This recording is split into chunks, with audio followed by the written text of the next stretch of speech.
चिट्ठी आई है, वतन की चिट्ठी आई है।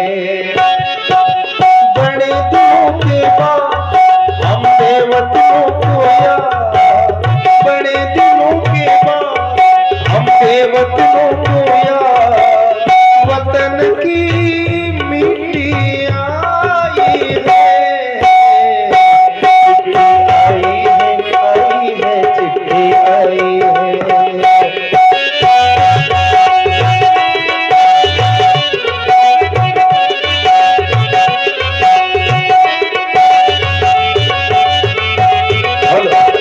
ऊपर मेरा नाम लिखा है, अंदर ये पैगाम लिखा है। ओ परदेश को जाने वाले, लौट के फिर ना आने वाले।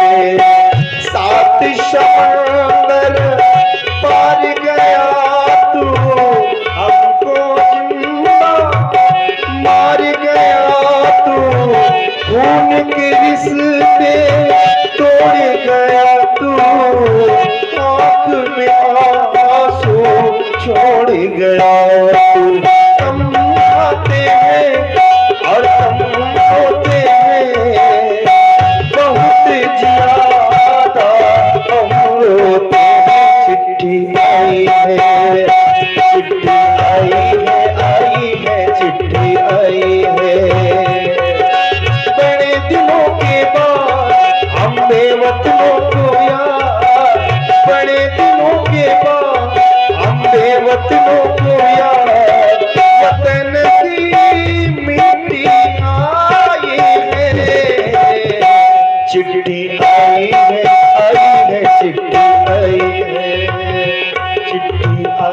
है, चिट्ठी आई है। अब लीजिए श्री रावण जी के प्रतिद्वंदी श्री बाणासुर जी, जो कि सुतल लोक के राजा है, बलपुत्र श्री बाणासुर जी, और सुंदर भूमिका निर्वहन करने के लिए ग्राम गंभीरपुर मंधना कैंट महानगर से चल करके आए हुए हैं आदरणीय श्री जगमोहन सिंह जी चंदेल, जिन्होंने गुरु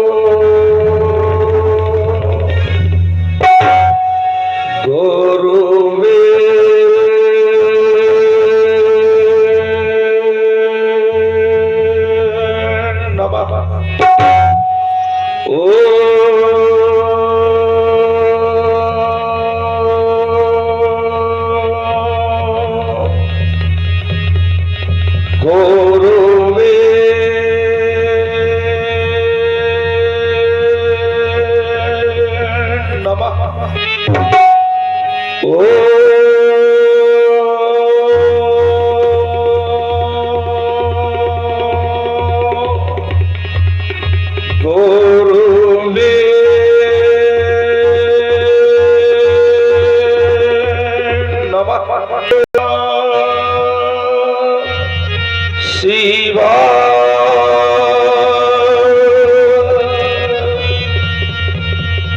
ओ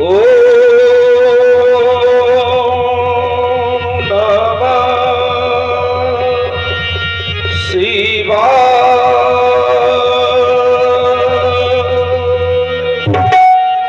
गुरु ब्रह्मा गुरु विष्णु गुरुदेवो महेश्वरा गुरु साक्षात परब्रह्म तस्मै श्री गुरुवे नमः। तस्मै श्री गुरुवे नमः। जिस समय आपका संकल्प लेकर मैं करता हूं पूजन, उस समय आपके पूजन में सहसा के उच्चाटन सहसा के उच्चाटन कुछ मेरी समझ नहीं आता। क्या रक्त पास्तारण चंडी मुंडवाली काली का खप्पर रक्त से खाली हो गया, या सोरी सोशा विलक्षणी वसवती वसुंधरा का कोई मोल रक्त वैभव होने के लिए किसी का बलिदान मांग रहा, या फिर मेरी आज्ञा का उल्लंघन कर बांध बांध गज से प्रहित होने वाली पवन प्राण ने जान जाकर उधार करके अपनी प्रखर प्रभा से प्रकाशित होने वाले प्रभाकर को धूमिलता प्रदान करने की चेष्टा कर रही है, धूमिलता प्रदान करने की चेष्टा कर रही है। या फिर मेरे एक सिहरते हुए संकेत पर अपना सिर झुकाकर खड़ी हो जाने वाली योगिनी आज संपूर्ण भूमंडल में स्वच्छंद विचरने का उल्लास कर रही है, स्वच्छंद विचरने का उल्लास कर रही है। रात का समय है, चल सारा नक्षत्र मंडल शून्य आकाश में ठेलियां ले रहा, और रात की देवी मां निशा साए साए साए की आवाज करती हुई संपूर्ण भूमंडल को अपनी नेत्रा में वशीभूत। क्या जाना यह मैं क्या देख रहा हूं? मानस पटल पर श्री लंकेश जी आपकी मुखाग्नि तर्कित हुई नेत्र साक्षात्कार करना चाहते हैं, लेकिन सजावस्था के कारण नेत्रों पर पलक पट रहे हैं। अस्तु नेत्र स्वर्थ है, अस्तु नेत्र स्वर्थ है, हो रहे आज 6 अंक के उठा सिंहासन हो रही है महाप्रलय, या शुक्र से जानो हो रहा प्रवाह शांत प्रवाही। क्या फिर गिरा शैतानी बादल, या फिर कोई शिव भक्त हुआ जिसने सवाल लगा दिए टल, जिसने सवाल लगा दिए टल। क्या कहा? किसी शिव भक्त का अवतार हुआ जिसने सवाल लगा दिए टल, जिसने सवाल लगा दिए टल। आज मेरे शोलंधों में एक घोर का पाप के साथ हे विशंभरनाथ, हे दीनानाथ, चैन चिंता कर सब ब्रह्मूर्त ब्रह्म भाव से रोत होकर के प्रांगण में यज्ञ चित्कार कर नहीं। बोलो बोलो दीनानाथ, बोलो बोलो करुणा कर। इस सेवक की शांति क्रिया की अमरवेल वाटिका में ये मौलिक परिवर्तन की घड़िया सुतल भक्त शौत सम्राट श्री बलि के पुत्र युवक बाण जो किसका देना चाहती है, किसका देना चाहती है। आज चित्त के चंचल होता कुछ नहीं समझ में आता है। इस सुतल लोक का दृश्य मुझे अब किंचित मत नहीं भाता है। फिर से दैत्य को रण में कौन लाता है, रण में कौन लाता है। हे भोलेनाथ अब ज्ञात कराओ, मेरा मन क्यों भ्रम खाता है, मेरा मन क्यों भ्रम खाता है। क्योंकि मैंने तो पृथ्वी पर कोई भी वीर अवशेष नहीं रखा जो बाण को सावधान कर सके। फिर कौन कह रहा बाण सावधान, फिर कौन कहता वर्त ने सावधान सावधान सावधान। अरे किसकी मचलती बुझाए रण खेलने को यह मस्तक घूमा जाता है, तो शस्त्रों से झंकार निकलती करते मुझे कौन कहना बाण सावधान, कौन कहता बलते सावधान सावधान सावधान। सावधान करने वाले वीर क्या तुम्हें ज्ञात नहीं? मैं महायुद्ध में महागोल ईश्वर संग्राम है मेरा नाम। हर विश्व मुझे करने वाला झुक झुक करता मेरे काम। फिर कौन कह रहा बाण सावधान, फिर कौन कहता बलते नहीं सावधान सावधान सावधान। और राजनीति मेरी दासी, मैं जीवन का भोग के विधाता हूं। उत्पीड़न शोषण अनाचार का मैं जो जीवन दाता हूं। फिर कौन कह रहा सावधान, फिर कौन कहता हर तेरे सावधान सावधान सावधान सावधान। और महायुद्ध के पहुंचा में चलो तो ये धरती हिल जाए, वो कारवा सही मेरे चक्कर जाओ। फिर कौन कह रहा सावधान, फिर कौन कहता हर तेरे सावधान सावधान सावधान। चलने से चलो सब साथ चले, मैं बदलो तो यह बदला तो सो। फिर कौन कह रहा सावधान, फिर कौन कहता बोल तेरे सावधान सावधान सावधान। ये घबराया सहदे, ये बदली घूमी जाती है मानो विनाश के चक्कर में ये धरा सकती होने को है। क्या महाबले क्या मामा मां भागता है, गुरुदेव कृपा कर बतला दो क्यों मेरा हृदय रहता है, क्यों मेरा हृदय रहता है। क्या क्या भगवान भोलेनाथ क्या कर रहा है। ओह विदित हो गया, 8 अंगों पर विजय प्राप्त करने वाले अष्टांग ही श्री क्षीरध्वज ने अपनी भूमजा कन्या सीता का स्वर पर ठान रखा। देशांतर के नेपालों का समागम धनुष यज्ञ और धनुष विवेक का प्रस्तापित हो चुका है। वहां क्रांतिकारी रावण का प्रस्थान जिसने समाप्त किया है, अभी अभी अपना अधूरा देश विजय अभियान। अरे पाखंडी प्रपंची अत्याचारी दुराचारी निशाचर रावण हो जा सावधान, हो जा सावधान, हो जा सावधान। के शासक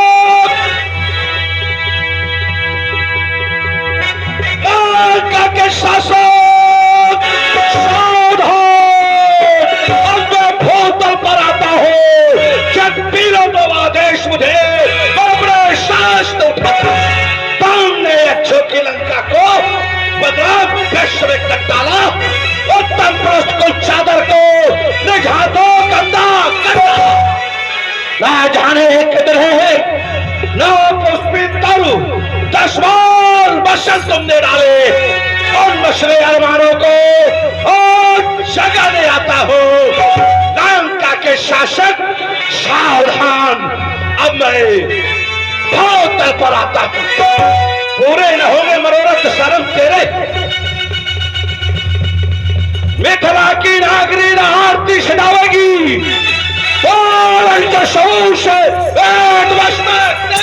अभी लाशा तेरी शेष रखानी।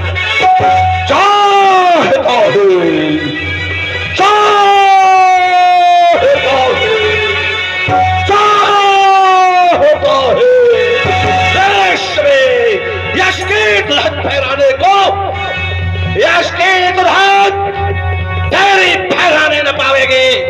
मिथिला की भूमि नहीं, मिथिला की भूमि में तो पावन पुनीत काल चल रहा है, इसलिए मिथिला की भूमि नहीं कोई और भूमि पड़ेगी। रणभूमि आज जानकी तेरे गले में दोबारा माला पहनावेगी। अस्त्र रात की रक्षा कर रही देवियों, रक्षा करना। मैं परिहित प्रस्ताव कर रहा हूं। एक बार उपस्थित भक्त रहो, प्रेम से बोलो ओ श्री शंकर भगवान की। बहुत ही सुंदर संवाद अभी आप सुन रहे थे। वाणासुर का अभिनीत कर रहे जगमोहन सिंह जी पधियार के द्वारा, और इनसे जाओ जाकर के श्री योगराज को सूचित करो कि मिथिला में श्री बल के पुत्र राजवान का आगमन हुआ है। मेरे आगमन का संदेश अपने महाराज तक पहुंचाओ। जो आज्ञा महाराज।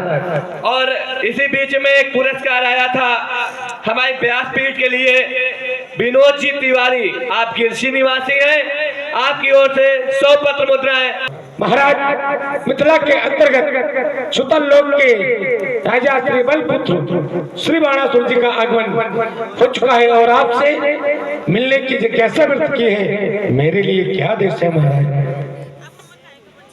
श्री बाणासुर जी का पदार्पण हमारी मिथिला में तुम्हारे लिए यही आदेश है कि तुम अन्य प्रकार देखो, हम मिलते हुए स्वागत।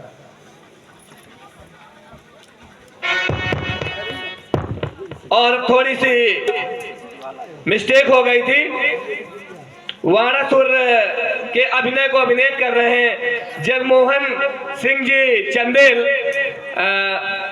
आप कानपुर से पधारे हैं और मंदना से, और निश्चित रूप से रावण और वाणासुर का संवाद बहुत ही ओजस्वी संवाद होता है। ये उत्तर भारत के सर्वश्रेष्ठ कलाकारों में से एक जोड़ी है, और जहां भी ये जोड़ी पहुंची है निश्चित रूप से धूम मचाई है। बस इनका साथ दर्शकों को देना है, समय समय पर इनका ध्यान देना है, और निश्चित रूप से बहुत आनंद आएगा। धन्यवाद।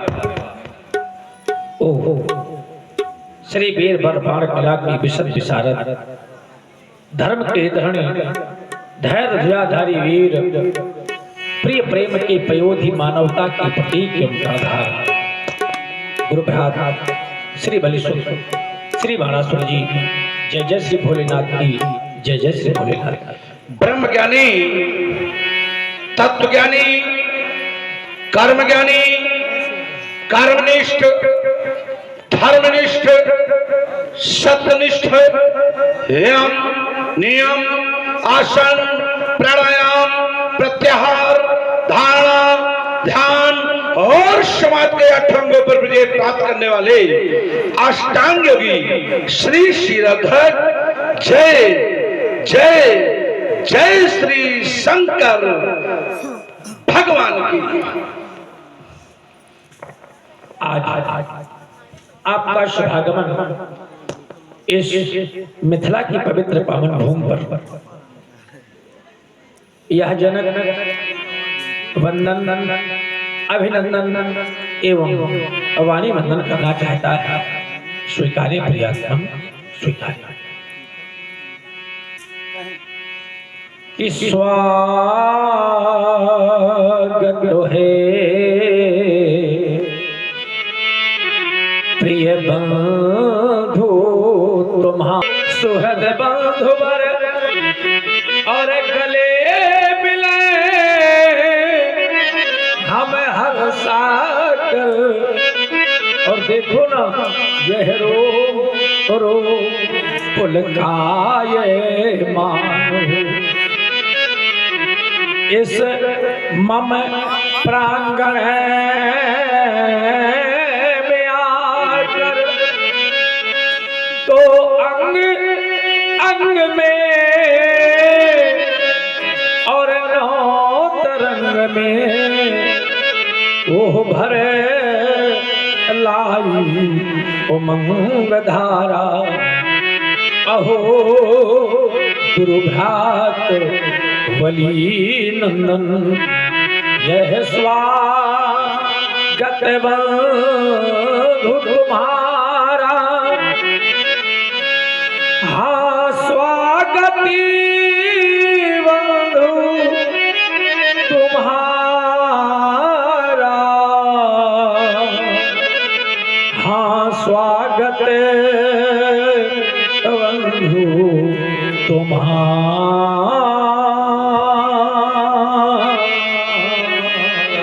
शिष्टाचार के सुधांश गौरव, गणेश श्राद्ध योग के प्रखर धन हो गया आपके सुंदर सुखद स्वागत से। चारुता में चारु हो गया, तभी तो देखो मेरे प्रत्येक रोम से ओम ओम ओम निकलने लगा। ऐसी भावना में मैं भी उषित हो गया। स्वीकार आपका अभिनंदन, स्वीकार आपका वंदन। मैं देख रहा हूं मिथिला समाज में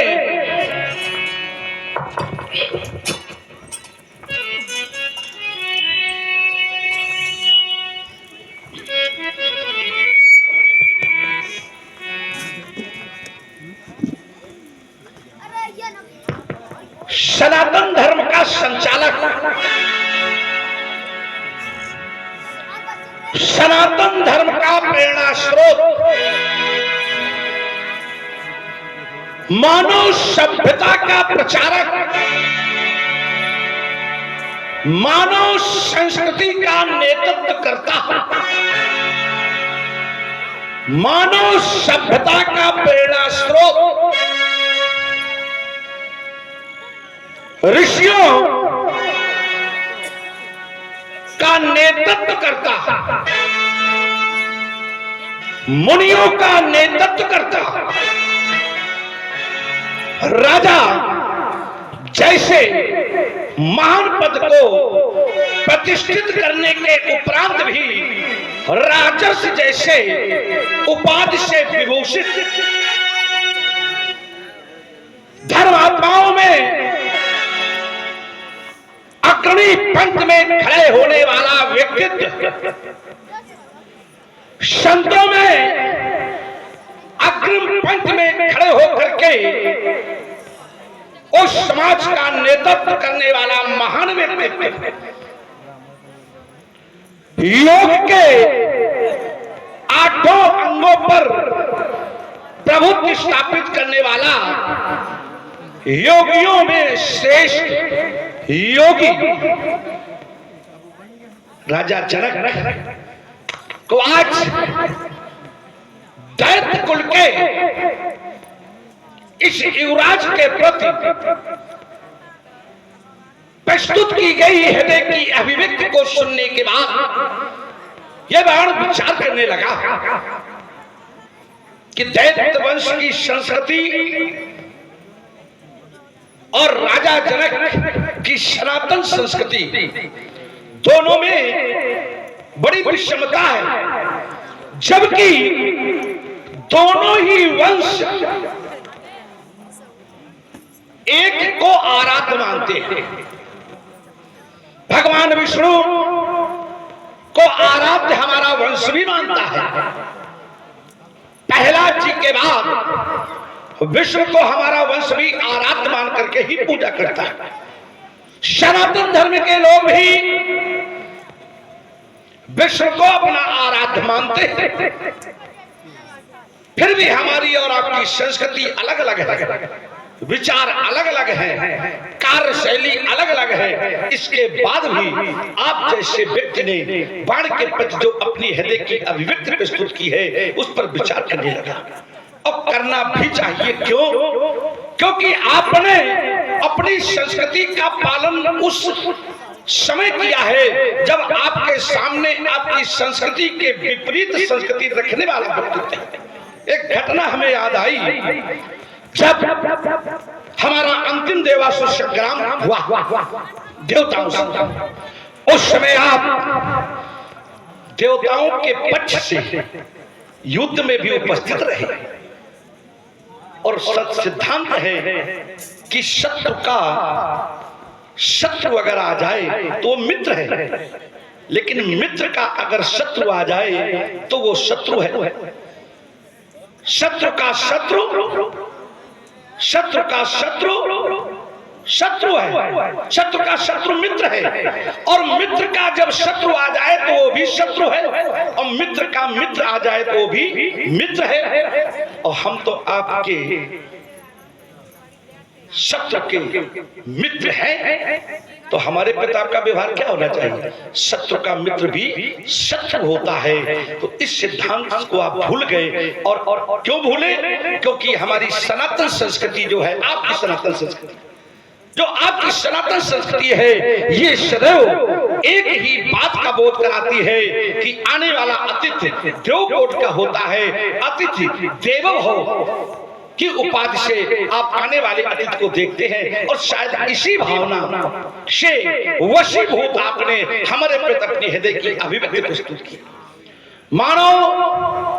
मानव के संस्कार, मानवता अर्थात मानव में ता प्रत्यय लगा हुआ है, और ता प्रत्यय गुणों का बोध कराता है। तो मानव में ता लगा है, तो अर्थात मानव के गुणों का बोध करा रहा है। तो मैं एक शब्द कह दूं कि मानवता का अभिप्राय है कि मानव द्वारा सनातन धर्म के अनुकूल रहते हुए किए जाने वाले सदकर्म ही मानवता कहलाते हैं। तभी तो मैं कहने लगा, वो मानवता की साकार मोट धाम मानवता को दलने वाले, सत्य, अहिंसा और न्याय का आदिक पालन करने वाले है कौन कार जग में ऐसा जो तुम नहीं कर सकते हो।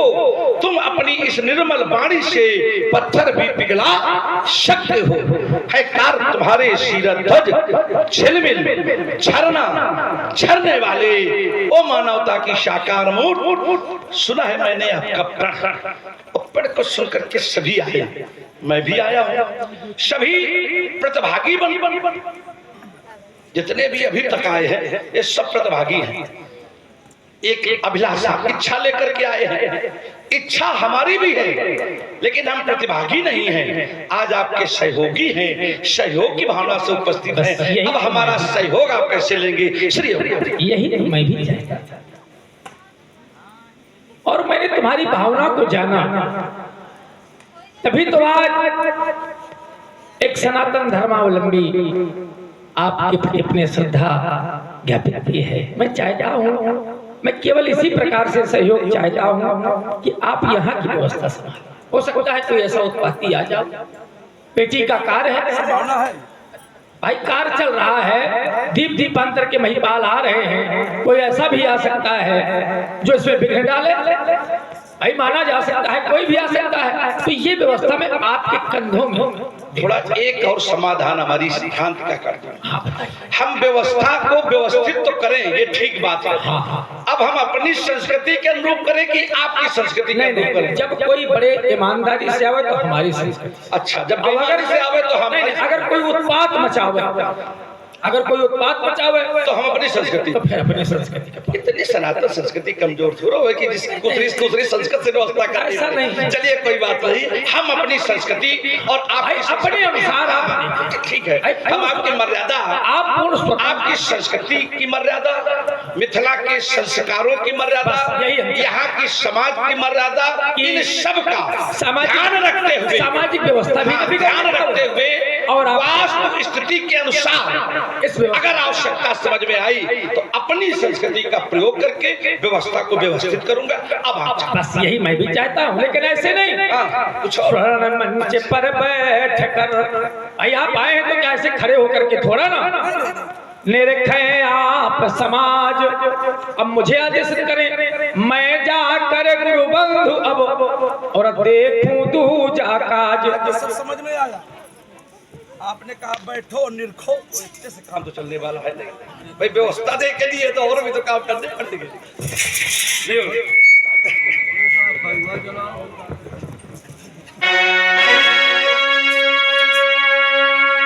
मिथिला के श्रेष्ठ सुयोग्य सुच सेवक और राजा सीरथ जनक को सूचित करो। त्रिभुवन सम्राट और रावण का आगमन, हमारे आगमन की सूचना अपने महिपाल तक पहुंचाओ। अन्य देवता के जीवन में जय जयकार हो। महाराज कुछ साल पहले सुतल लोक के राजा श्री बाणासुर जी और आप एक और उच्च कुल के राजा जो कि लंका के राजा हैं, 4 वेद 6 शास्त्र 18 पुराण के ज्ञाता श्री रावण जी आज प्रसादन के रूप में ना करके एकानन के रूप में आए हुए हैं और आपसे मिलने की जिज्ञासा व्यक्त की है। श्री रावण जी का पदार्पण, जाओ तमन्ना कर दे, अब मिलते हो। ओ कंचन नगरी के विमल दिवाकर, भूतेश्वर के परम उपासक, ज्ञानियों में श्रेष्ठ ज्ञानी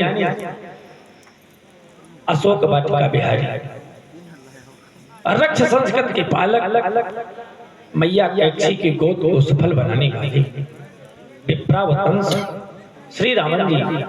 जय जय श्री भोलेनाथ, जय जय श्री भोलेनाथ। श्रेष्ठ योगिक क्रियाओं के कारक, कर्णधार,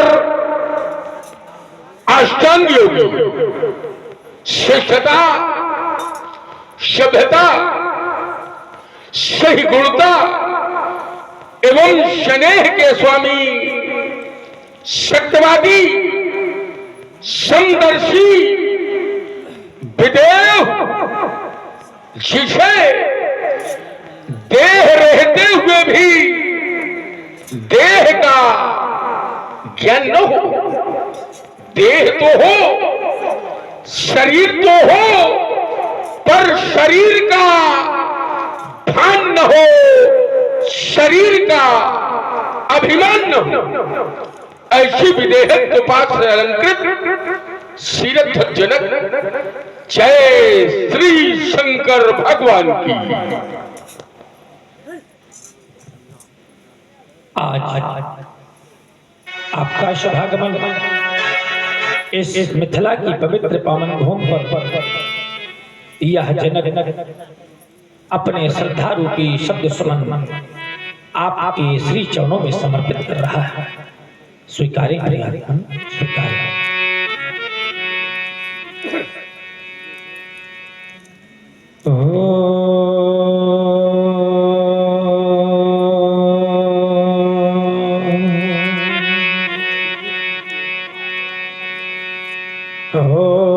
लंका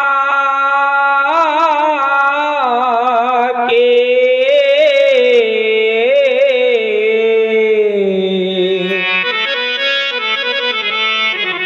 वो सम्राट तुम्हें ये निमिकुल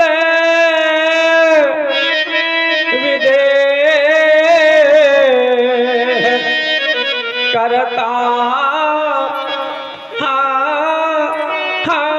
प्रणाम हुआ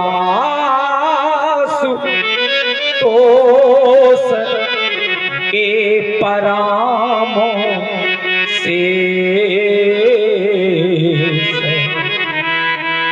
हो राजनीत के कुशल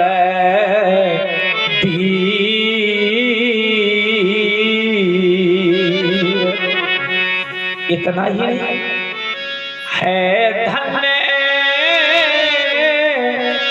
तुम्हारा वो धाम जहां रहता है चारों तरह फैली।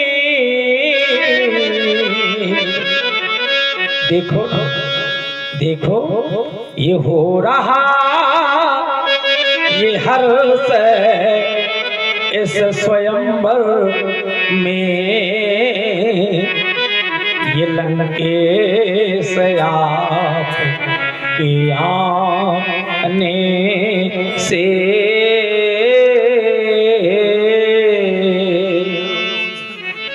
तो मेरा भी हृदय वो प्रफुल्लित है। यह दरस आप के पाने से सीरथ जनक इसने तय किया है कि जो भगवान शंकर के धनुष को तोड़ देगा, राजा जनक की बेटी सीता से अपना नाता जोड़ लेगा। राजा जनक का प्रण है सोई पुरारी को दंड कठोरा, राज समाज आज जोई तोड़ा। जो भी भगवान शंकर के धनुष को तोड़ देगा वो व्यक्ति त्रिभुवन जय, वो त्रिभुवन जयी का प्रमाण पत्र उसे दे दिया जाएगा। साथ में राजा जनक की बेटी सीता दे दी जाएगी। जब राजा के प्रण के कथनानुसार धनुष तोड़ने वाले को ये दोनों बातें सुनिश्चित हो जाती है, जैसे धनुष तोड़ दिया जाएगा, तो फिर राजा ने इसमें एक नई व्यवस्था क्यों दे दी? विनय विचार वरी हटते ही जब धनुष पर तोड़ने पर व्यवस्था ये है तो विनय विचार क्यों? और अगर विनय विचार है तो फिर बड़ाई हटते ही क्यों? ये बात हमारे समझ में नहीं आ रही। क्योंकि राजा जनक हट कर रहा है और जब जब व्यक्ति ने स्वार्थ और अहंकार में आकर हट किया है तो हट से संकट उत्पन्न हो गया। कहीं ऐसा न हो कि राजा जनक की बेटी के जीवन में भी कोई संकट खड़ा हो जाए। क्योंकि अगर हट से चौपट संपादित हुआ, हट से सीता पति सीता को मिला तो संकट आना निश्चित हो जाएगा। और इन ज्ञानियों के द्वारा, इस ज्ञानी राजा के द्वारा ऐसी व्यवस्था, मिथिला ज्ञानियों की नगरी है। हो सकता है कोई ज्ञानी उठे और अभी तक ध्यान उसका न गया हो तो अब जाए और राजा जनक या इन ज्ञानियों के बीच में इस विषय पर चिंतन। लेकिन तब तक मैं राजा जनक के स्मरण में अवरोध लगाता हूं। कोई भी अगर भगवान शंकर के धनुष को तोड़ने का तो साहस करेगा तो रावण के द्वारा किया यह जाएगा कि इसे काट छांट के बांट दिया जाएगा। ऐसे का चल रहा है, ये चला लेंगे। मिथिला समाज में श्री रावण जी का शुभ आगमन के उपरांत राजा जनक के द्वारा स्वागत और सम्मान, तदुपरांत समाज में श्री रावण जी का उद्बोधन। लाओ दूसरा लाओ, या तो सिर चेक करो। हाँ तब तक चाय पिया, चल डालो जल्दी डालो। उद्बोधन में आपने राजा जनक के प्रण को आधार बनाया। आपका समाज में वक्तव्य आया कि विनय विचार बड़ाई हटते ही क्यों, जबकि राजा जनक का प्रण है कि जो भी धनुष को तोड़ेगा वो सीता का पति कहलाएगा, सीता उसको अपना वर चयनित कर ही लेगी। तो फिर हट की आवश्यकता क्यों पड़ी? ये हट फिर क्यों? और एक बात जोड़ी कि जब जब अहंकार और स्वार्थ से वशीभूत होकर के हट किया गया है तो उसका परिणाम अच्छा नहीं हुआ है। अगर राजा जनक भी हठ पूर्वक सीता का विवाह करेंगे, सीता को सीता का पति मिलेगा तो सीता के जीवन में भी संकट आना स्वाभाविक है। चलिए मिलते हैं, मिल करके आपके विचार सुने हैं, उन विचारों पर अपने विचार हम प्रस्तुत करें। लेकिन उसके पहले मिथिला की संस्कृति, मिथिला की सभ्यता, हमारे अपने स्वयं के संस्कार, इन सब का अनुपालन करते हुए आने वाले वक्तव्य के प्रति अपनी हृदय की अभिव्यक्ति प्रस्तुत करें। आने वाला व्यक्ति भी कोई साधारण नहीं है। मैंने आपके संदर्भ में जाना है तो विद्वानों ने बताया रावण नाम वीर बरबंडा, रावण नाम के आप प्रचंड श्रेष्ठ वीर हैं। श्रेष्ठ शब्द की ओर जब हमारा ध्यान पहुंचा तो श्रेष्ठ वीरों में श्रेष्ठ अर्थात वीरों की 4 कोटियां हैं, भट्ट, उद्भट, सुभट, महाभट्ट, अर्थात आप महाभट्ट कोट के होता है।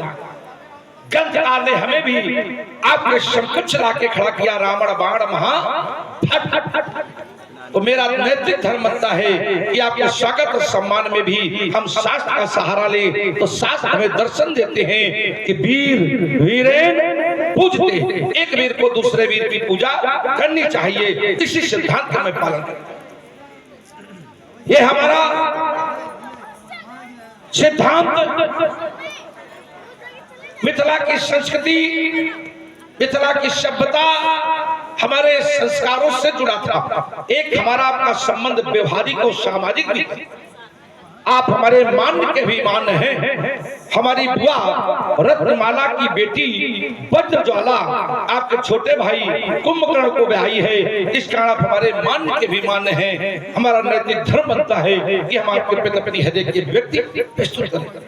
अस्त मिथिला की पावन भूमि पर रक्त संस्कृति का प्रचार प्रसार करने वाले राजेंद्र पुलस्त वंश के कुलदीपक मां के के गोद के प्रसून सम्मानित शरण जी, ये बात आपका अभिनंदन करता है, आपका स्वागत करता है, आपके चरणों में कोट कोट वंदन करता है, स्वीकार करता है। तुम्हारा स्वागत, तुम्हारा वंदन, तुम्हारा अभिनंदन ये रावण स्वीकार करता है और भगवान शंकर के नाम की जय जयकार करता है।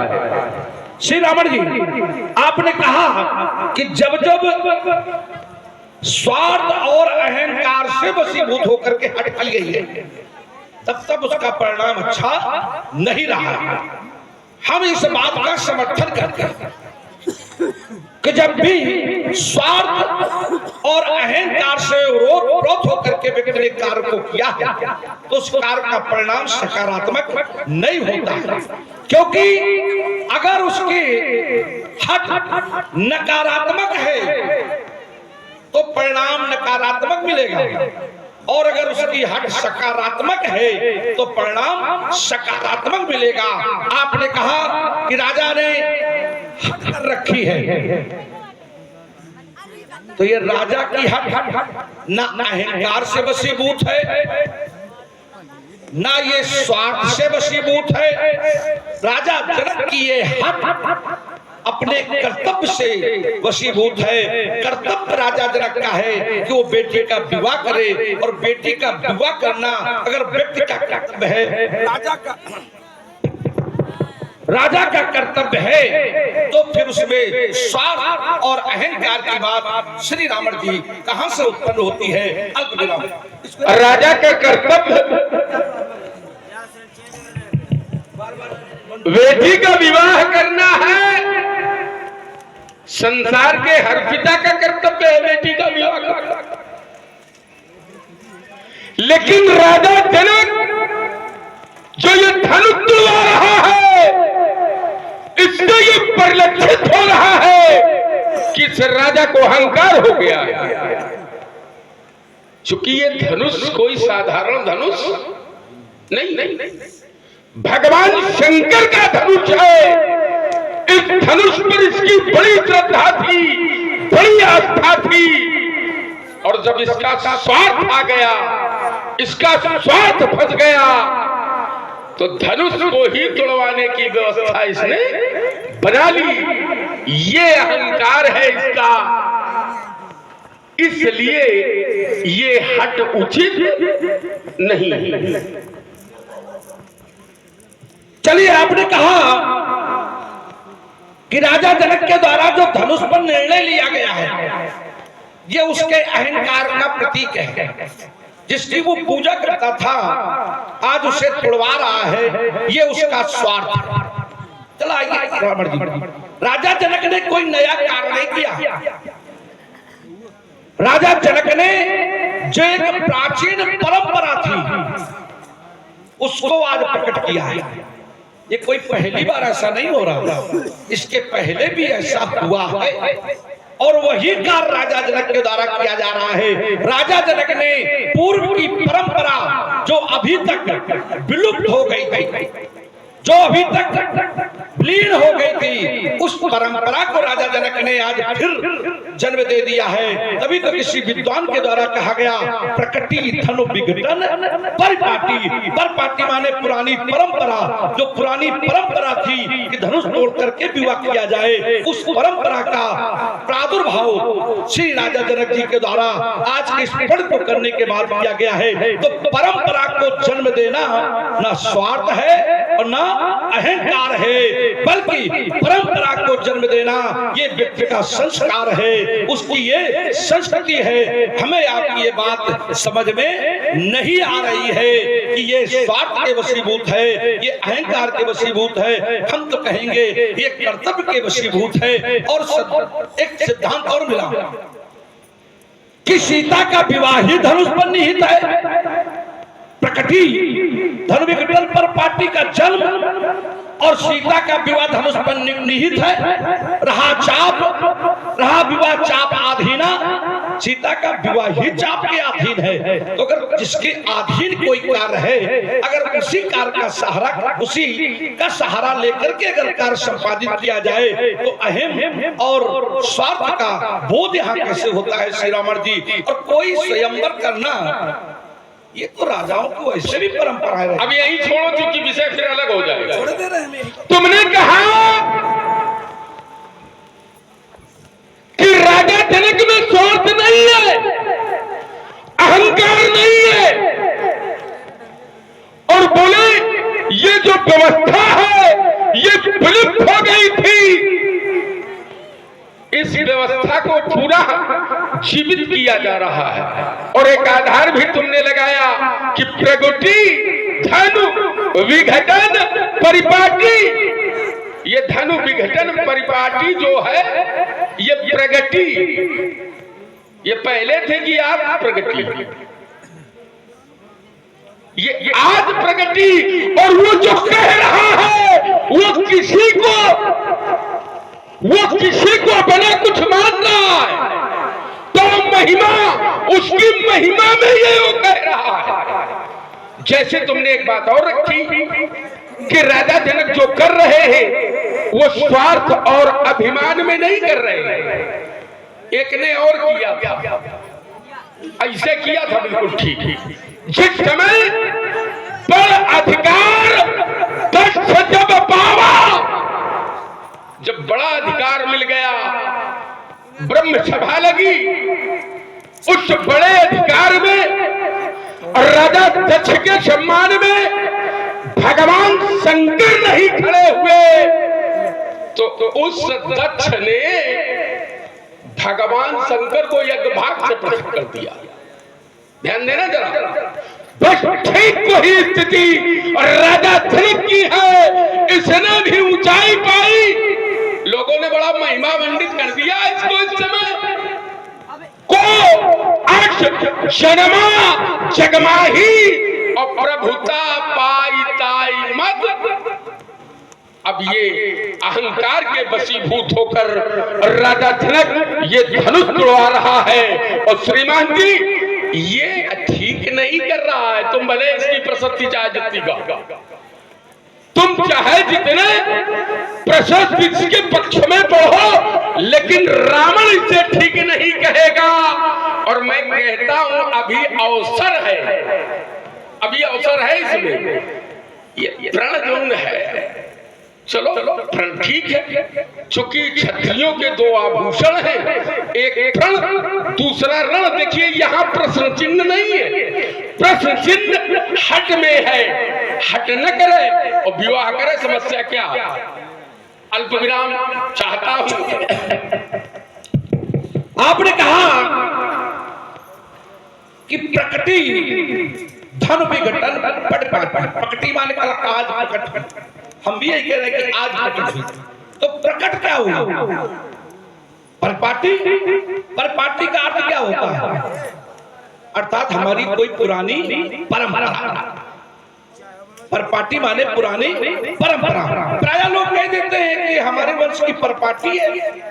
हमारे वंश में ऐसा पहले भी हुआ है, पहले भी होता रहा है, और आज अगर हम कर रहे हैं तो कौन सा नया काम कर रहे हैं?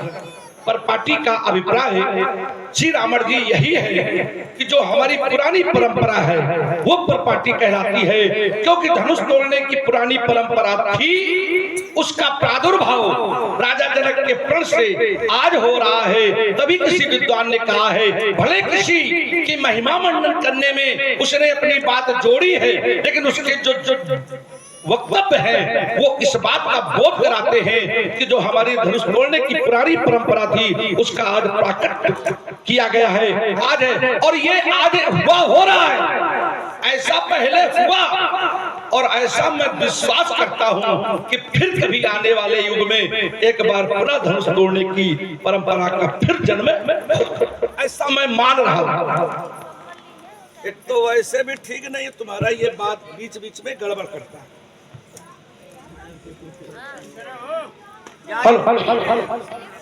इस कारण यहाँ पर ये पार्टी का प्रादुर्भाव प्रकट होना ये पुरानी है, प्रकट हुई। चलिए, आपने कहा प्रण और रण ये राजा के आभूषण हैं, बिल्कुल ठीक बात। आपने कहा हमारी समस्या है, तो समस्या हट पर है कि राजा जनक हट क्यों कर रहा है। अब क्योंकि आपने पुनः हट शब्द का बोध कराया, तो हट है क्या? तो जब विद्वानों के बीच में इस शब्द पर चर्चा हुई, जब इस शब्द पर बीच में आवाज जा रही है,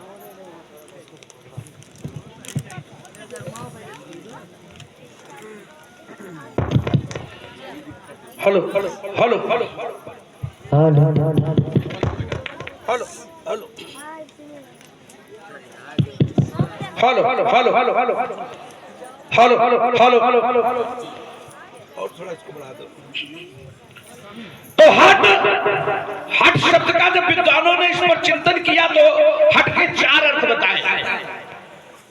पहला, हट माने जिद अगर, जैसा मैंने प्रथम वक्तव्य में कहा था कि जिद अगर सकारात्मक है तो परिणाम सकारात्मक, जिद अगर नकारात्मक है तो परिणाम नकारात्मक।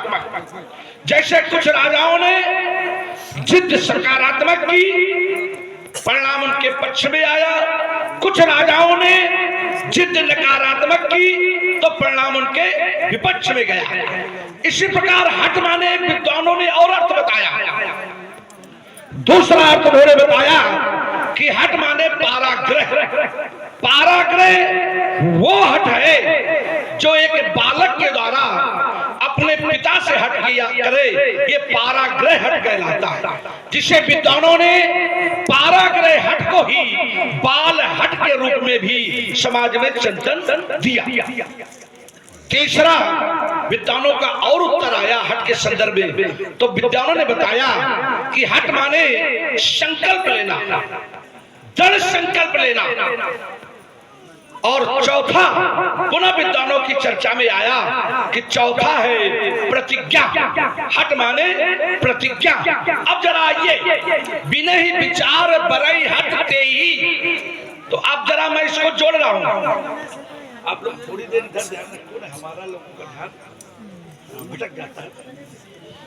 तो यहाँ पर जो हट माने है उसका अर्थ क्या है कि बिना विचार बरई हटते ही, तो यहाँ हट का अर्थ है प्रतिज्ञा। बिना विचार बरई हट माने प्रतिज्ञा के अनुसार किसी भी प्रकार का विचार नहीं किया जाएगा और धनुष तोड़ने वाले के साथ सीता का विवाह संपन्न किया जाएगा। तो यहाँ हट का अर्थ है प्रतिज्ञा से, हट का अर्थ यहाँ आप जहाँ ले जाना चाहते हैं वहां नहीं है। एक बात आपने कही थी कि ब्रह्म की सभा में एक बार दक्ष ने भी प्रभुता पाई और भगवान शंकर को उन्होंने श्राप दिया। एक सिद्धांत आपने एक कथानक पुराणों से युक्त प्रस्तुत किया, तो वहां पर भगवान शंकर अगर दक्ष के सम्मान में खड़े नहीं हुए, ब्रह्म की सभा की जो घटना रखी तो वहां पर प्रभुता मिली दक्ष को, और खड़ा कौन नहीं हुआ? भगवान शंकर। तो यहाँ दक्ष का क्या दोष है? ऐसा जोड़ोगे भाई आपने कहा कि ब्रह्म की सभा में, भाई दक्ष का क्या दोष है? भाई अगर दक्ष को प्रभुता मिली और उनके सम्मान में भगवान शंकर नहीं खड़े हो रहे हैं तो दक्ष का क्या अपराध है?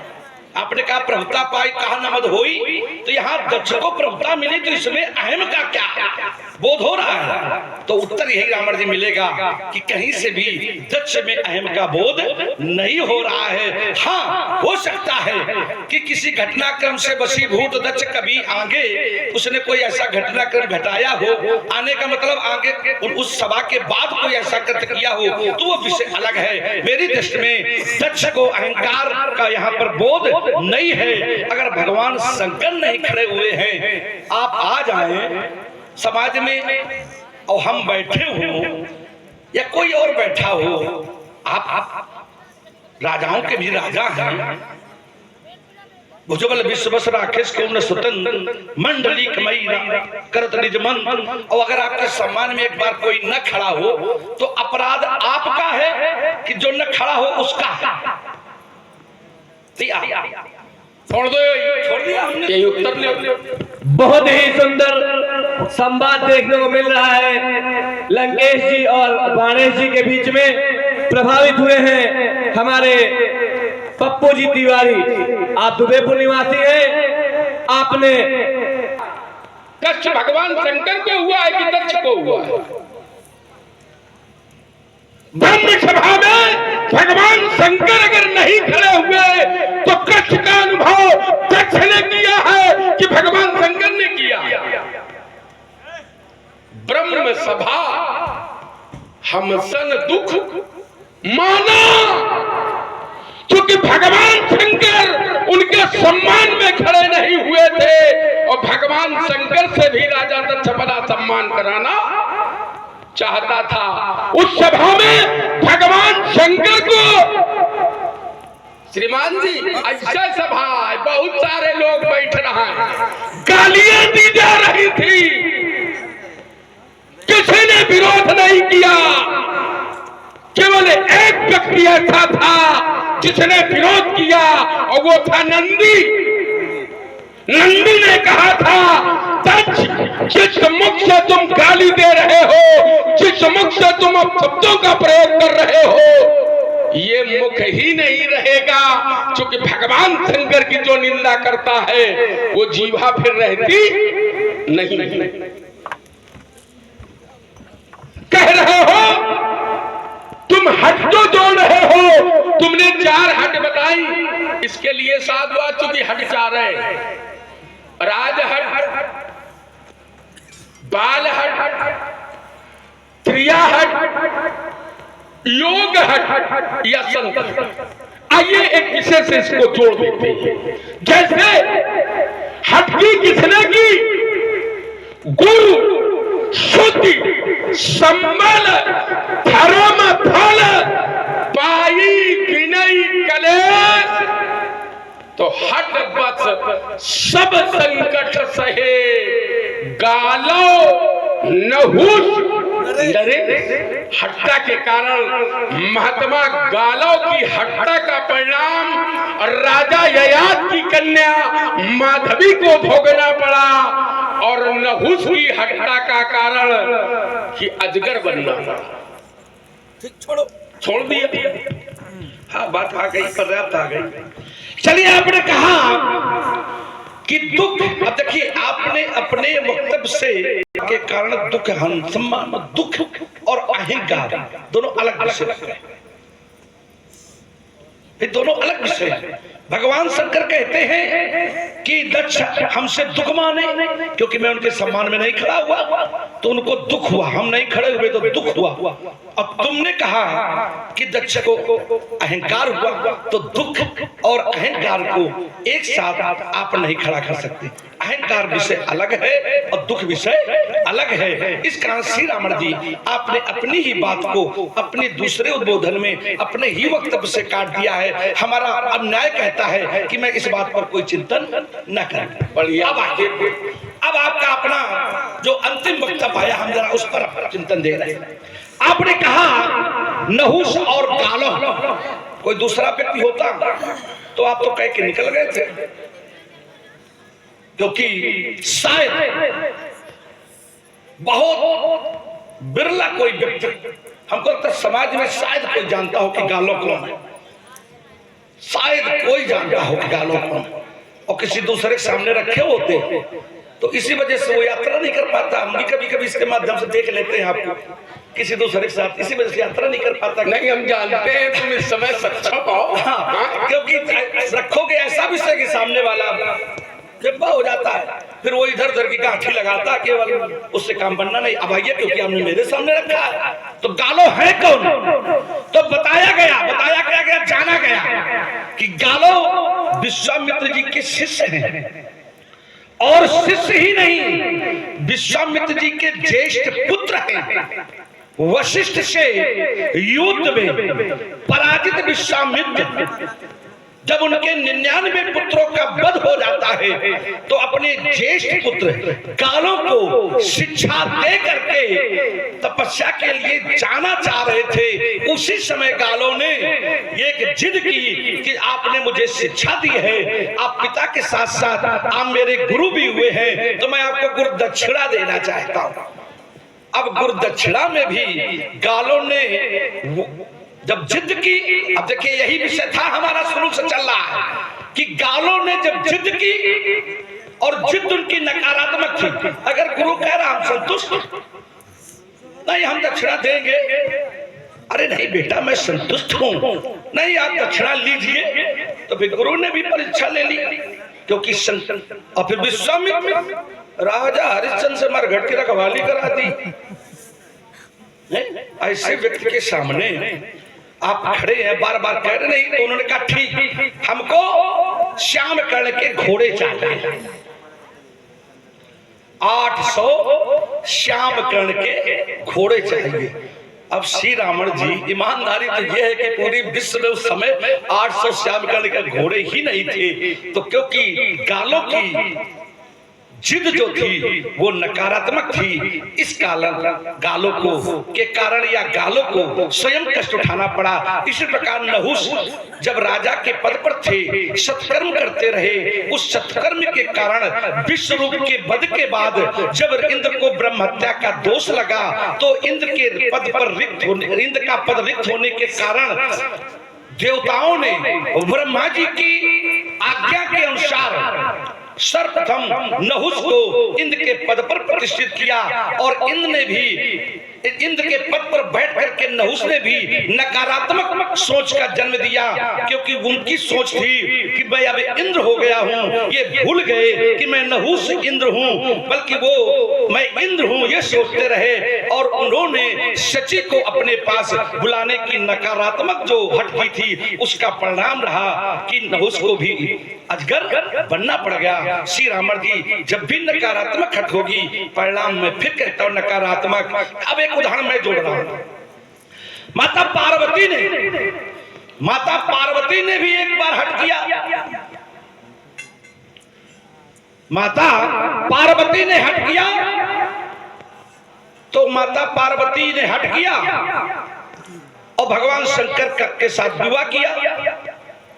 हट न छूटे वरदे, यहां तक का उन्होंने कहा कि मैं हट नहीं छोड़ने वाली हूं, चाहे हमारा शरीर छूट जाए।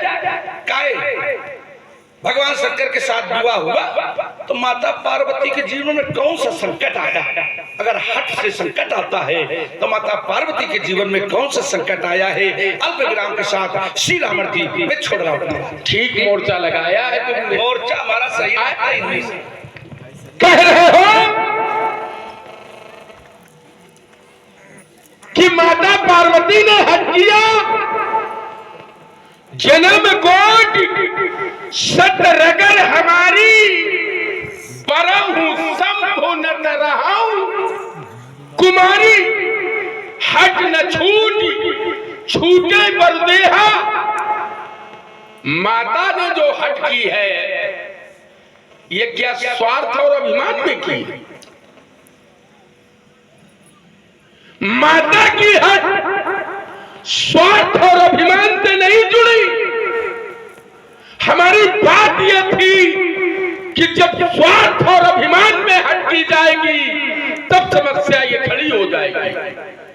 जैसे गालों ने जो हट की, जब गुरुदेव भगवान ये कह रहे हैं कि हम तुम्हारी सेवा से संतुष्ट हैं, हमको गुरुदक्षिणा की कोई आवश्यकता नहीं है, तो गालों को मान जाना चाहिए, लेकिन गालों नहीं माने। ये तो हम भी कह रहे हैं। अब अंतर समझिए जरा, तुम इसको जोड़ते नहीं हो, अब हम जोड़ रहे हैं। हमने छोड़ा था कि देखे तुम जोड़ पाओगे कि नहीं जोड़ पाओगे। अच्छा, अब ऐसे निकालोगे? ये भी तो जरूरी है कि केवल प्रश्न रखते हो कि उत्तर भी दे पाते। नहीं, देखिए प्रश्न तो अभी तक नहीं रखा। प्रश्न नहीं है ये देखिए ये विचार में, हाँ, ये विषय रखा, ये विषय रखा है। कहाँ तक जरा हम भी तो जाने। इसको विषय को प्रश्न अपने समझ में आपने बहुत बड़ी चोट की थी, अब क्योंकि वो चोट हल्की हुई है तो अब उससे आप सजाओ, क्योंकि आप जानते हो तो अब सजाओ। नहीं तो दूसरा था वो तो खाली था, वो तो हल्ला मचाता लड़ झड़ के विभाग। चलो चलो, अच्छी बात है, साधुवाद है इसके लिए आपको। आइए, गालों ने जो हट की, जब गुरुदेव भगवान ये कह रहे हैं कि मैं तुम्हारी सेवा से संतुष्ट हूं, हमको गुरुदक्षिणा नहीं चाहिए, तो बार बार मना करने पर भी गालों हट कर रहा। जैसे राजा जनक ने जब प्रण कर लिया है, प्रण पर त्रिभुवन जयी और पति सुनिश्चित है, तो फिर राजा जनक को बिना विचार भरे हटते ही नहीं करना चाहिए।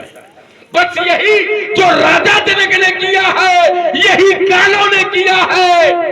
एक नाम गालों पर एक प्रकाश आपने डाला, इसके लिए अब हमारी तरफ से साधुवाद, धन्यवाद। आपने कहा ये गालों कौन है, लेकिन एक प्रकाश हम डाले दे रहे हैं। इनका गालों नाम कैसे? बढ़िया बढ़िया। इनके गले में रस्सी डाल देने से इनका नाम गालों पड़ा था, और आने वाले समय में इनका स्थान सप्तऋषियों में भी होगा। बढ़िया। आने वाले समय में गालों सप्तऋषियों में भी एक होंगे। नहुष इंद्र पद पर प्रतिष्ठित है। अब हट गया कि इंद्राणी को पाना चाहते थे, साची को पाना चाहते थे। ये हट ऊंचाई मिली, अहंकार जन्म ले गया, स्वार्थ आने आ गया, परिणाम अजगर बन गया। ये हट सीता के जीवन में संकट खड़ी कर देगी। देखिए जोड़, थोड़ी देर में केवल जोड़े दे रहे हैं। जैसे गालों ने क्या किया, गालों ने ययाति से याचना की। ययाति ने कहा इस समय मेरे पास देने के लिए कुछ नहीं है, तो ययाति ने उनको अपनी कन्या दी। बोले हमारे इस कन्या को किसी महापुरुष का ये वरदान है कि ये कन्या प्रसव के बाद पुनः कन्या हो जाए। वो कन्या 200 घोड़ों में बेची गई। ध्यान देना जरा, वो बेटी, वो माधवी 200 घोड़ों में बेची गई। पहले अयोध्या के राजा हर्ष को दी गई। हर्ष ने 200 घोड़े दिए, एक पुत्र उत्पन्न किया। इसके बाद काशी के राजा को दी गई, उसने 200 घोड़े दिए, एक पुत्र उत्पन्न किया। फिर भोजनगर के राजा को दी गई, उशीनर को, जिसने शिव नामक पुत्र उत्पन्न किया। फिर वो कन्या विश्वामित्र को दी गई, और विश्वामित्र ने भी 200 घोड़ों के बदले एक पुत्र उत्पन्न किया, जिसका नाम अष्टक। बढ़िया। श्रीमान जी, ये हट के कारण, गालों की हट के कारण ये संकट माधवी के जीवन में आया। मैं नहीं चाहता कि सीता के जीवन में कोई संकट आवे। सीता के जीवन में कोई संकट ना आवे।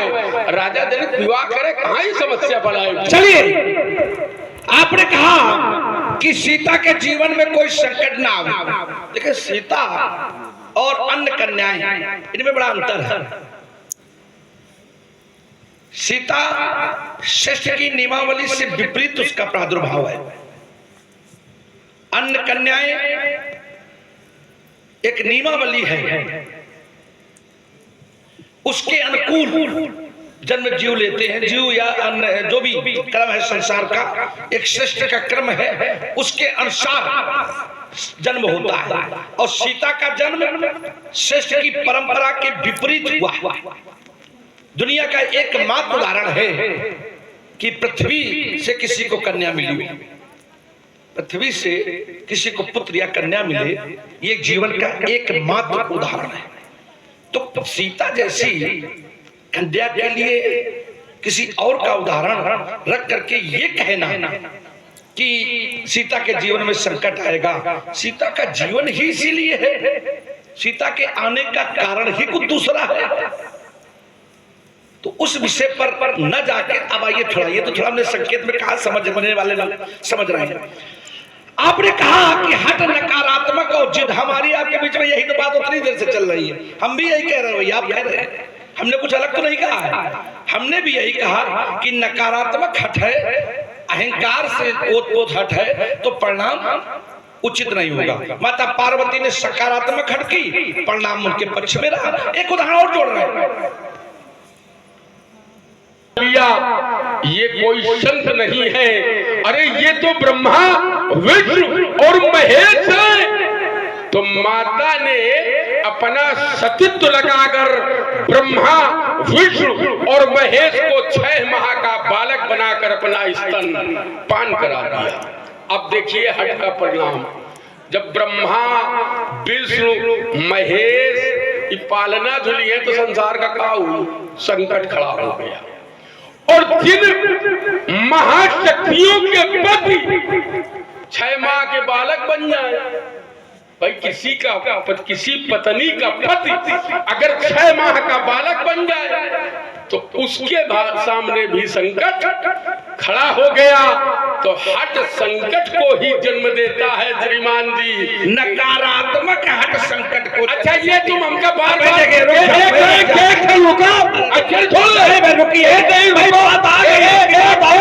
बात रुको, ये तुम बार बार क्यों कह रहे हो नकारात्मक हट? हमको ये बताओ कि राजा जनक की हट ये सकारात्मक है।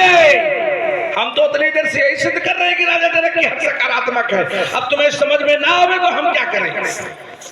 तुमने जितने भी उदाहरण प्रस्तुत किए, हमने सब में कहा नकारात्मक है। हमारे किसी एक उदाहरण में कहते कि ये नकारात्मक है, तब बात बनती रावण जी। अब आइए जरा हम आपको जोड़ रहे फिर एक घटनाक्रम से। अभी आपने कहा क्या नल दमयंती के पिता भीम ने कोई प्रण किया था? हाँ, प्रण किया था कि मैं दमयंती नल को ही सौंपूंगा, और इसी कारण वो स्वयंवर किया गया था केवल नल को पाने के लिए, क्योंकि नल और दमयंती का वियोग हो गया था। उसे प्राप्त करने के लिए ही वो स्वयंवर ही रचा गया था। आपने एक बहुत बढ़िया बात कही, दिल गुदगुदा गया।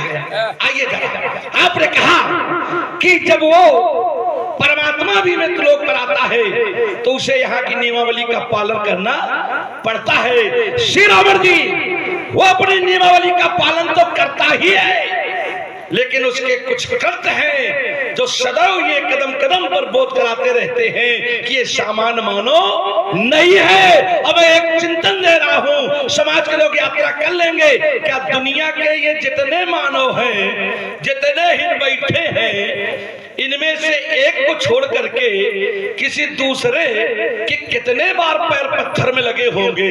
तो क्या कोई स्त्री बना? तो उत्तर मिलेगा कि एक यहाँ ऐसा बैठा है कि जिसके पैर को स्पर्श मात्र से पत्थर भी स्त्री बन गया है। भले वो लौकिक नियमावली का पालन कर रहा है, लेकिन कहीं न कहीं उसके कृत्य उसके इस लौकिक संसार से अलग होने का बोध कराते ही हैं। और इस कारण मैं बार बार कहता हूं कि चाहे जो कुछ आपने बढ़िया बात जोड़ी, बढ़िया जोड़ी, एक हम जोड़े दे रहे, फिर अब आप जोड़े हैं तो फिर देखिए हम सकारात्मक और नकारात्मक को छोड़ेंगे नहीं। सावित्री ने भी एक हट की धर्मराज से कि मुझे मेरा पति चाहिए। सावित्री ने हट की, तो सावित्री ने पति को पाया। तो क्या सावित्री के जीवन में कोई हट के बाद संकट आया? क्योंकि सावित्री का हट सकारात्मक था।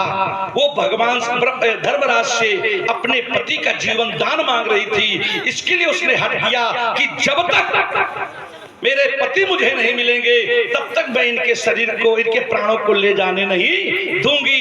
इस कारण उनका हट बहुत सकारात्मक था। ये 16 दूनी 8 है और ये गांठी वाला 5। हमें न सुनाओ, हमारे जैसे मिले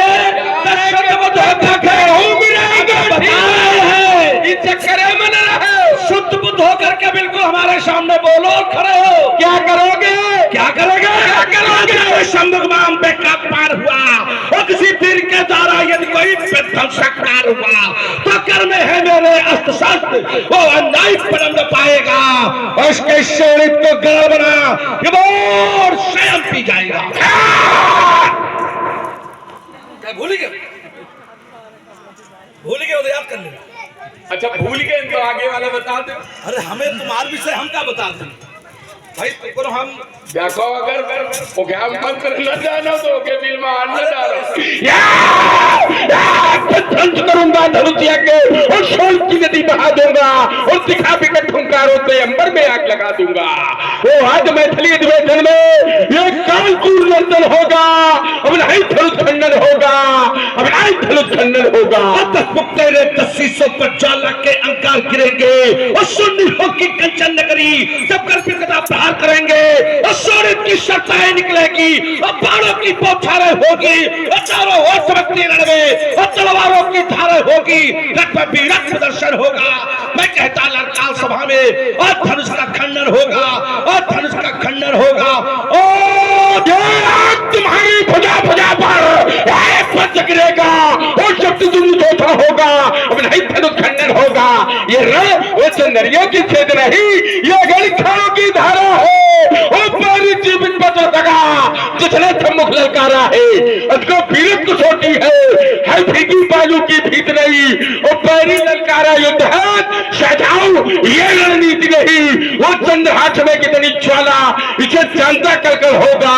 अभी आज मैं दलियत में शर्म मैंने धनुष का खंडन होगा तो याद रख ये बाहुए आशार पेश करूंगा छार छार और बम साउंड से की ढोल में मिलाऊंगा और धरा का पर्दा फंस आया आज शब्द शंदु शब्द दीप एक में मिलाऊंगा। आवे शंकर प्रेंकर भी रक्षा है एक नंबर आज मैं लंब को छकाऊंगा। याते समझाऊं तुम्हें बार बार वरना तुम्हारे वंश का कैलाश को उठाते में और कभी कभी पर्वतों से टक्कर लगाता हूँ लेकर सजाता जब शत्रु के समझ तो शत्रु को छाड़ कर और फूल में बिठाता हूँ। संभल जा बड़ा सर, बचेगा तू आज, तेरा अभिमान अभी छोड़कर दिखाता हूँ।